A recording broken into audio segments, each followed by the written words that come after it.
శుక్లాంబరధరం విష్ణుం శశివర్ణం చతుర్భుజం ప్రసన్నవదనం ఛాయేత్ సర్వవిఘ్నోపశాంతయే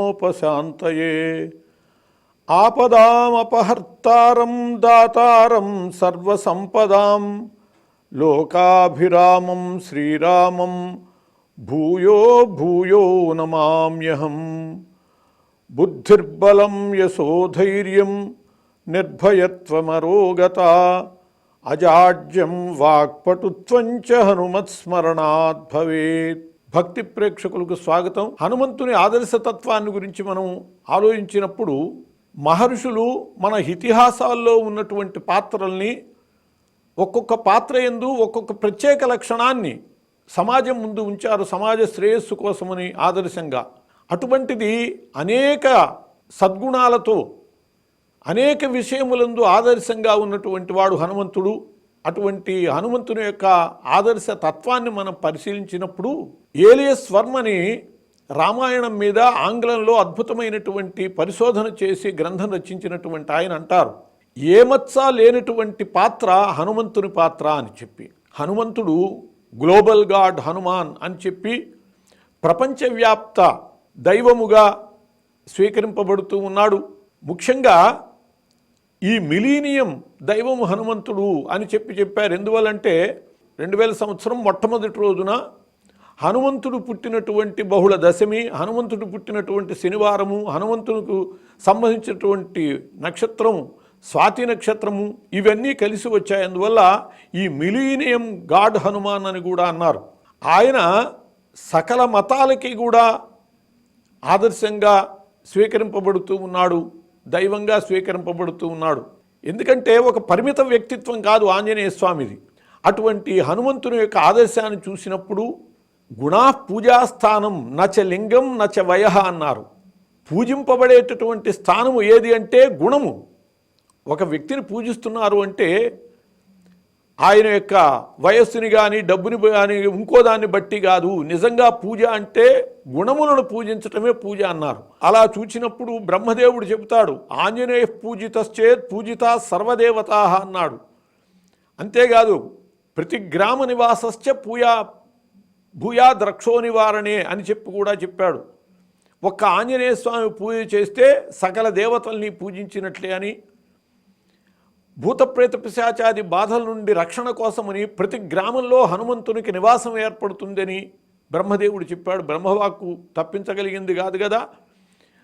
అలా ప్రతి గ్రామంలో ఆంజనేయ స్వామికి నిలయం ఉంటుంది, అంటే దేవాలయాలు ఉంటాయి. మహానగరాల్లో కనుక అయ్యేటట్లయితే వీధి వీధికి కూడా ప్రతి పేటకి కూడా హనుమదాలయాలు ఉంటాయి. ఇంతగా ఆరాధింపబడేటటువంటి దైవం మరొకరు లేరు. అటువంటి ఆంజనేయ స్వామి ఆరాధనకి కారణము ఆయన యొక్క గుణము, ఆయన యొక్క విశిష్టతే, ఆయన ఆదర్శమే. అన్ని విషయాల్లో కూడా హనుమంతుడు ఆదర్శమే.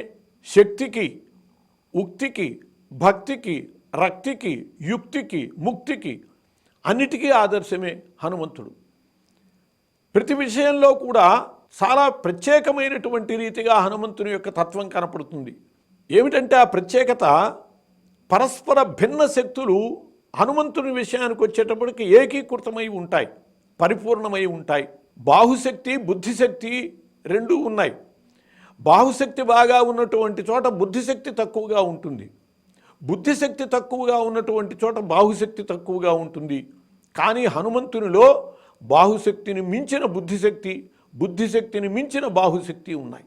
బాహుశక్తిలో హనుమంతుడే ప్రతీక. వ్యాయామశాలలు కూడా ఆంజనేయ స్వామి పేరుతోనే పెట్టుకుంటారు. ఆంజనేయ స్వామిని ఆదర్శంగా ఉండి కసరత్ వ్యాయామాదులు చేస్తారు. ఎందుకు అంటే శరీర సౌష్ఠవానికి, బలానికి ప్రతీక హనుమంతుడు. అతులిత బలధామం స్వర్ణశైలాభదేహం, అతులిత బలధామం అని చెప్పబడ్డాడు హనుమంతుడు.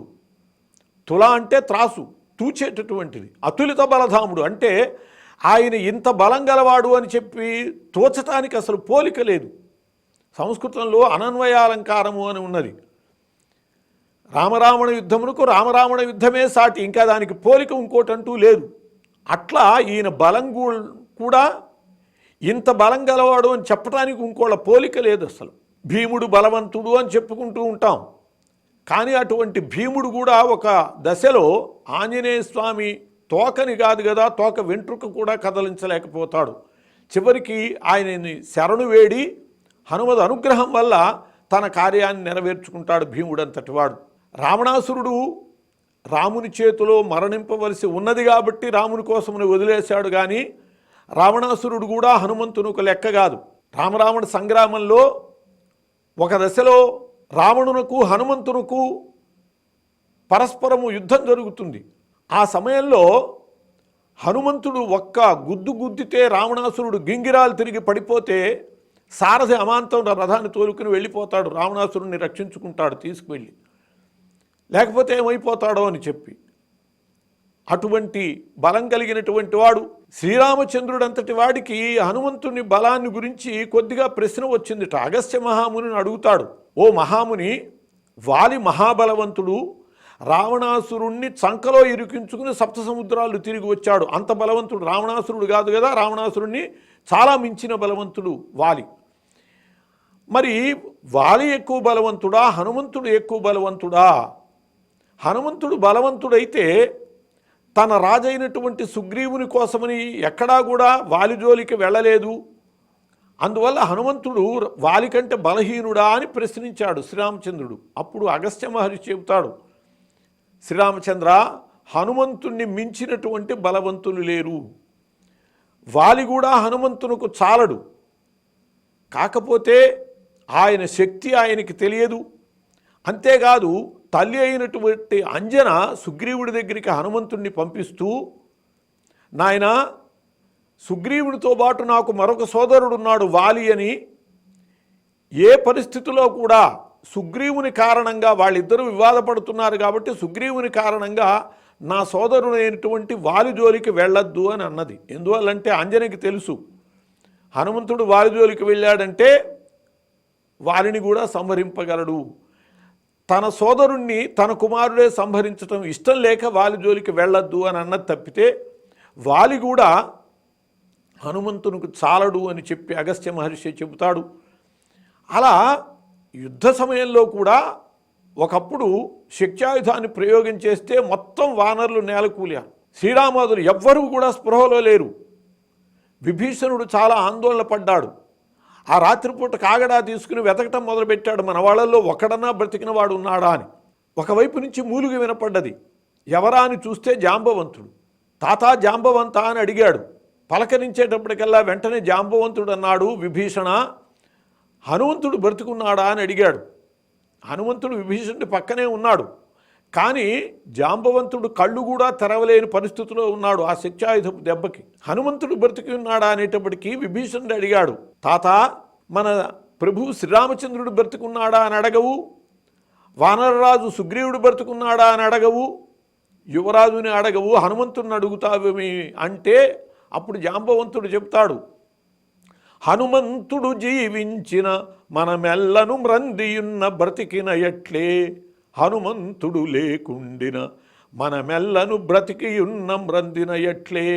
ఒక్క హనుమంతుడు బతికి ఉంటే మనందరం చచ్చిపోయినా కూడా బ్రతికినట్లేనయా, ఒక్క హనుమంతుడు లేడా మనమంతరం బ్రతికి ఉన్నా కూడా చచ్చినట్లే అన్నాడు. అంటే మనల్ని అందరినీ కూడా బతికించుకోగలిగినటువంటి సామర్థ్యం గలవాడు హనుమంతుడు అని చెప్పి జాంబవంతుడు అనేక పర్యాయాలు హనుమంతుని యొక్క శక్తియుక్తుల్ని అలా ప్రకటించడం జరిగింది. కాబట్టి హనుమంతుని మించినటువంటి బాహుశక్తి గలవాళ్ళు లేరు. అంతేకాదు ఈ దేశంలో శైవ వైష్ణవాలు యుద్ధాలు చేసుకున్నాయి. ఇప్పటికి కూడా బయట కనపడకపోయినా ద్వేషంతో ప్రవర్తించేటటువంటి వాళ్ళు ఉన్నారు. అటువంటి వాళ్ళ నుంచి అభేదత్వం తెలియజేయటం కోసమని హరిహరనాథ స్తవం చేశాడు తిక్కన సోమయాజి. నాచన సోమను కూడా ఆ మార్గంలోనే హరిహరనాథుణ్ణి స్తుతించాడు. కానీ శివకేశవ అభేదతత్వానికి ఏకైక నిదర్శనం హనుమంతుడు. ఆయన పరమ వైష్ణవ శిఖామణి, శ్రీరాముని యొక్క భక్తుడు. భక్తికి ఆయన్ని మించినటువంటి వాళ్ళు లేరు. రోమ రోమము రామనామమే పలుకుతూ ఉంటుంది. అటువంటి రామభక్తి తత్పరత కలిగినటువంటి వాడు హనుమంతుడు. వైష్ణవ సంప్రదాయంలో దాసభక్తికి ప్రాధాన్యం ఉన్నది. దాస పరిచారక దాసోహం అని చెప్పి పలికేటటువంటి పద్ధతి. నీ దాసులకి దాసులకి దాసులకి దాసుణ్ణి అని. అటువంటి దాస్యభక్తికి ప్రతీక హనుమంతుడు. భక్తికి నారదుని యొక్క సూత్రాలు, భక్తి సూత్రాలు, నారదుడు భక్తి సూత్రాలు రచించాడు. ఆ భక్తి సూత్రాల్లో ఆయన 9 విధ భక్తులు చెప్పాడు.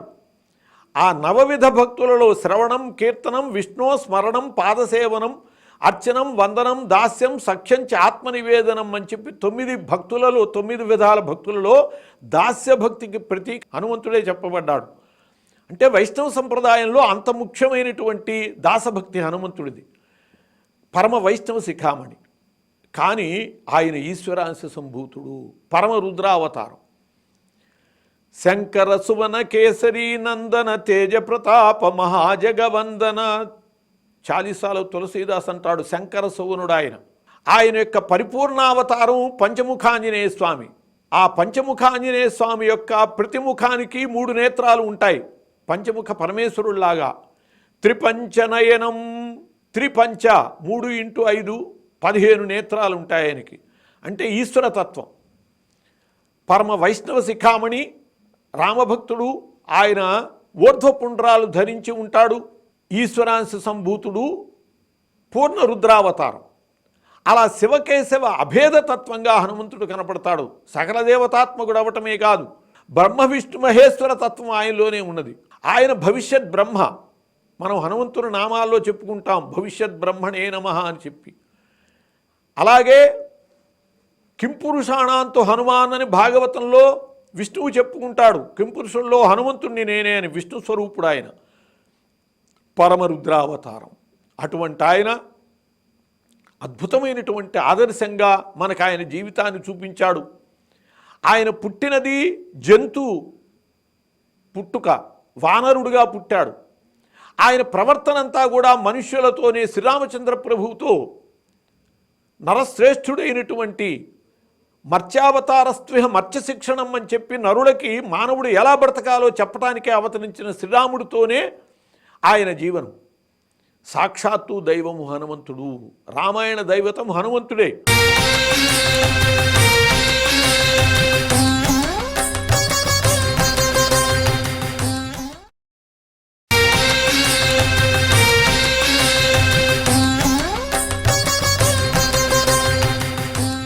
హనుమాన్ కల్పవృక్షో మే హనుమాన్ మమ కామధుక్ చింతామణిస్తు హనుమాన్ కో విచారః కుతో భయం అని చెప్పి పరాశర మహర్షి చెప్పినట్లుగా అతడు కల్పవృక్షము, కామధేనువు, చింతామణి. ఆ 3 ఏ విధంగా అయితే ఏది కోరుకుంటే అది ఇస్తాయో అట్లాగే హనుమంతుడు కూడా ఏది కోరుకుంటే అది ఇస్తాడు. అలా ఈ పర్వదినాలలో ఆంజనేయ స్వామికి సంబంధించినటువంటి విశేషమైనటువంటి పూజలు చేయాలి. చక్కగా ప్రాతకాలంలోనే అమల కనకవర్ణం ప్రజ్వలత్పావకాక్షం అంటూ హనుమంతుని సుప్రభాతాన్ని చక్కగా పాడాలి. ఆయన్ని సుప్రభాతంతో స్తుతించాలి. ఆ తర్వాత హనుమంతునికి మన్యు సూక్తంతో అభిషేకం చేయాలి. అభిషేక ప్రియ శివ అన్నట్టుగా శివుడు ఏ విధంగా అభిషేక ప్రియుడో ఆ శివావతారుడు, రుద్రావతారుడైనటువంటి హనుమంతుడు కూడా అభిషేకం అంటే చాలా ఇష్టమైనటువంటి వాడు. కాబట్టి ఆయనకి అభిషేకము మన్యు సూక్తంతో చేయాలి. మన్యు సూక్తము చాలా గొప్ప శక్తి కలిగినటువంటిది. ఆ మన్యు సూక్తంతో అభిషేకం చేస్తే ఎటువంటి కోరికలు కూడా తీరుతాయి. నియమబద్ధంగా కనుక మన్యు సూక్తంతో అభిషేకం చేసిన, మన్యు సూక్త పారాయణ చేయటం వల్ల కూడా దానికి చాలా నిదర్శనాలు ఉన్నాయి. 14 రుక్కులతో కూడినటువంటి ఆ మన్యు సూక్తంతో అభిషేకాన్ని నిర్వహించటం, తర్వాత ఆయన యొక్క పూజా కార్యక్రమం నిర్వహించడం.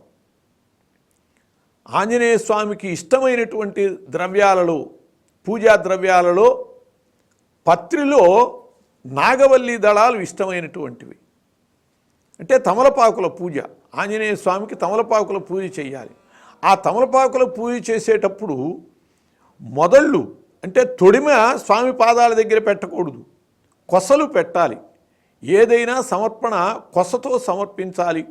అలా తమలపాకుల్ని ఓం ఆంజనేయాయ నమః, ఓం మహావీరాయ నమః, ఓం హనుమతే నమః అంటూ ఆంజనేయ స్వామి పాదాల దగ్గర తమలపాకులు ఉంచి అట్లా అష్టోత్తర శతం 108 నామాలతో పూజ చేయటం. అంతకుముందు అంగపూజ, మారుతయే నమః పాదౌ పూజయామి, సుగ్రీవ సఖాయ నమః గుల్భ పూజయామి, అంగదమిత్రాయ నమః జంఘే పూజయామి అంటూ అలా ఆయనకి అంగపూజ చేయటం, తర్వాత అష్టోత్తరం పూజ చేయటం. ఇంకా విశేషంగా మరి పర్వదినాలలో విశేష పూజ చేయాలి కాబట్టి సహస్రనామార్చన కూడా చేయటం. అదే దేవాలయాలు వంటివి అయ్యేటట్లయితే లక్షార్చనలు జరుగుతాయి. ఆకులలో పత్రిలో తులసీ దళాలు, మారేడు దళాలు కూడా హనుమంతునికి ఇష్టమైనవి. లక్షార్చన చేసేవాళ్ళు కూడా 1,00,000 తులసీ దళార్చన హనుమంతునికి చేస్తారు, 1,00,000 మారేడు దళార్చన చేస్తారు.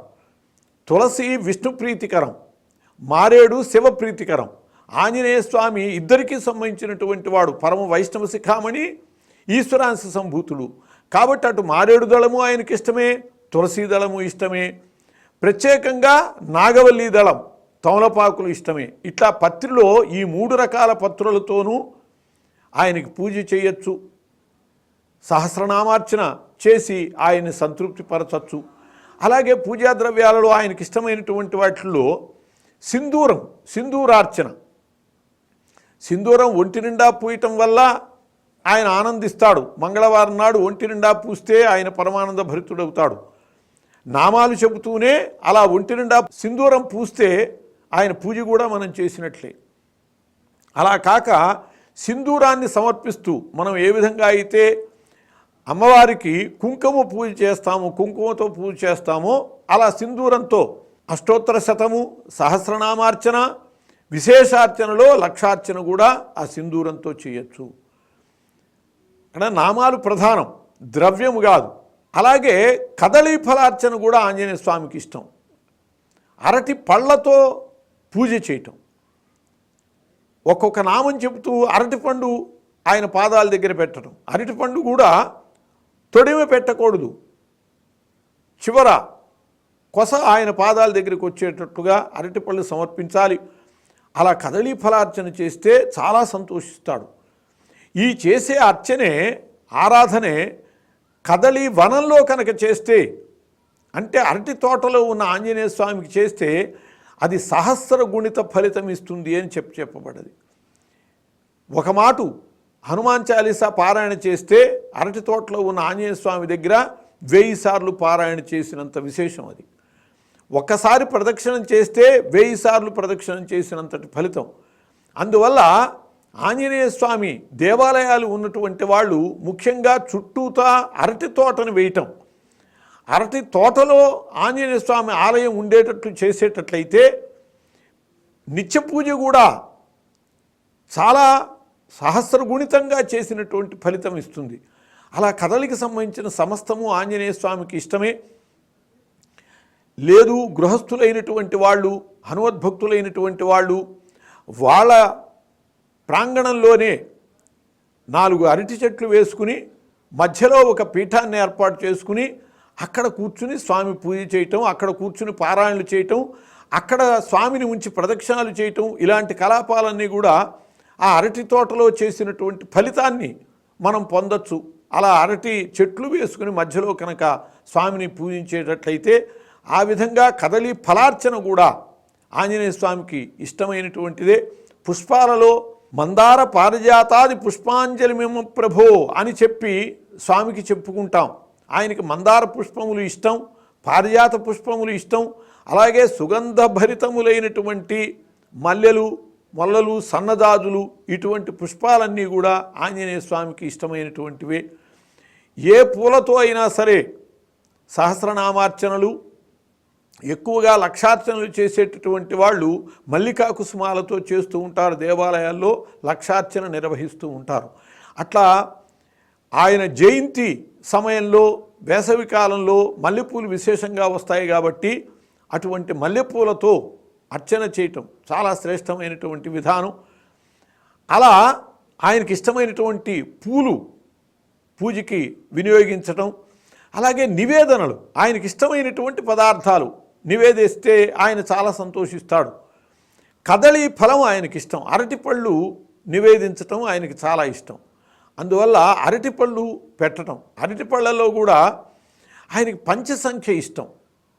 మనం దేవాలయానికి వెళ్ళేటప్పుడైనా ఒక అరడజన అరటిపళ్ళు కొనుక్కున్నాం అనుకోండి, ఒకటి ఎవరికైనా దానం చేసి 5 అరటిపళ్ళు ఆంజనేయ స్వామికి ఇవ్వటమే ముఖ్యం. ఎందుకంటే పంచసంఖ్య ఆయనకి ఇష్టం. అలాగే పుష్పాలు కూడా జయంతి నాడు మనం పూజ చేయదలుచుకున్న ఆంజనేయ స్వామికి 5 రకాల పుష్పాలు తీసుకొచ్చి స్వామికి పూజ చేయటం. అలాగే 5 రకాల ఫలాలు, దానిమ్మ, అలాగే చూతం, జయంతి రోజుల్లో మామిడి పళ్ళు వస్తాయి, ద్రాక్ష, కదళీ ఫలం ముఖ్యమైనటువంటిది. అలాగే నారికేళం, కొబ్బరికాయలు కొట్టడం, పానకం, వడప్పు, ఇటువంటివన్నీ కూడా ఆయనకి ఇష్టమైనటువంటివే. అలా 5 సంఖ్యలో ఫలాలు స్వామికి నివేదన చేయటం. అలాగే ఆయనకి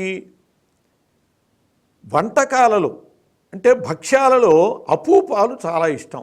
అపూపము అంటే అప్పములు, బియ్యపిండి బెల్లము కలిపి వండేటటువంటి వాటిని అప్పములు అని అంటారు. ఆ అపూపములు నివేదన చేయటం ఆంజనేయ స్వామికి చాలా ఇష్టం.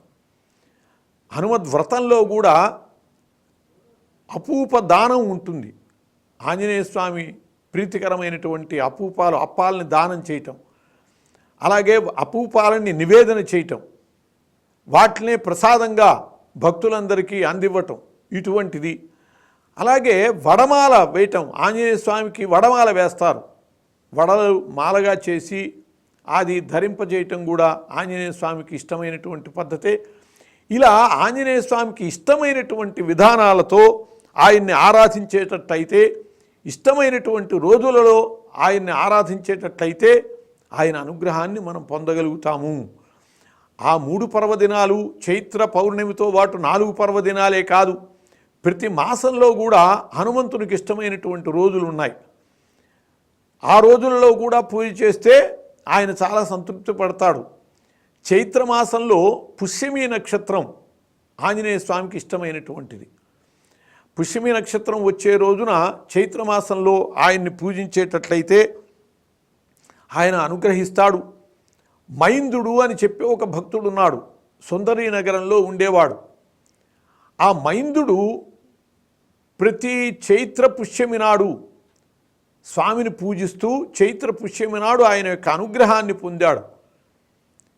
గంగలో నావ మీద పెడుతూ అది మునిగిపోయే పరిస్థితుల్లో స్వామినే ధ్యానిస్తూ ఆయన మంత్రమే జపిస్తూ ఉండిపోయాడు. కళ్ళు మూసుకుని ఆ ధ్యానంలో ఉండంగా ఆంజనేయుడు వీరావతారంతో ఆ నావని తీసుకెళ్ళి ఒడ్డున పెట్టాడు. అలా ఆయనని అనుగ్రహించి ఆయనకి సాక్షాత్కరించినటువంటి రోజు చైత్రమాసంలో ఉండే పుష్యమి నక్షత్రం. ఆ రోజున ఆరాధించటం స్వామికి ఇష్టం. అట్లాగే వైశాఖ మాసంలో ఆశ్లేష నక్షత్రం స్వామికి ఇష్టమైనటువంటిది. ధ్వజదత్తుడు అని చెప్పి ఒక మహాపండితుడు, వేదాంగవేత్తే కానీ కటిక దరిద్రుడు. అటువంటి వాడు ఆంజనేయ స్వామిని ఉపాసించి ఆయన యొక్క అనుగ్రహాన్ని పొంది ఆయన యొక్క సాక్షాత్కారం పొందాడు. అది వైశాఖ మాసంలో ఆశ్లేష నక్షత్రంలో జరిగింది. అలా జ్యేష్ఠ మాసంలో మఖా నక్షత్రము, ఇలా అనేక రకాల పర్వదినాల ఆంజనేయ స్వామికి ఉన్నాయి. ఆ రోజుల్లో ఆరాధించటం వల్ల ఆంజనేయ స్వామి అనుగ్రహాన్ని పొందగలుగుతాం. మంగళవారం నాడు సింధూరం పుయ్యటం ఆంజనేయ స్వామికి ఇష్టమైనటువంటి విధానం. అలాగే లాంగూల పూజ ఉన్నది, హనుమల్ లాంగూల పూజ చేసి ఒక్కొక్క రోజు తోక మీద బొట్టు పెడుతూ, తోక మొదలు నుంచి చివరి దాకా 20 రోజులు, చివరి నుంచి మళ్ళీ మొదటి దాకా 20 రోజులు, అలా 40 రోజులు పూజ చేస్తే ఆ పూజ చేసే సమయంలో పూజత కానీ లేకపోతే లాంగూలాస్త్రము అని ఉన్నది, అది స్తుతించి కానీ లాంగూల పూజ చేస్తే ఆ స్వామి యొక్క అనుగ్రహాన్ని విశేషంగా పొందగలుగుతాం. ఇలా ఆయన్ని ధ్యానాలు చేయటం, మంత్రాలు ఉపాసించటం, ఈ అనేక మార్గాల ద్వారా ఆంజనేయ స్వామిని ఆరాధించేటట్లయితే ఆయన ఇహంలో మన కోరికలన్నీ తీరుస్తాడు, పరంలో కూడా ఆయన ముక్తినివ్వగలడు. తులసీదాసు మనకి నిదర్శనం. యత్రాస్తి భోగో నహి తత్ర మోక్షః, యత్రాస్తి మోక్షో నహి తత్ర భోగః, శ్రీ మారుతే సేవన తత్ప్రాణాం భోగశ్చ మోక్షశ్చ కరస్థయేవ అని శౌనక మహర్షి చెప్పాడు. అలా ఆంజనేయ స్వామిని ఆరాధించేటటువంటి వాళ్ళకి ఇటు భోగము అటు మోక్షము రెండూ కూడా సమకూడుతాయి. కాబట్టి అలా ఆయన్ని ఆరాధించి ఐహిక పారమార్థిక ప్రయోజనాల్ని సాధించుకోవాలి. స్వస్తి.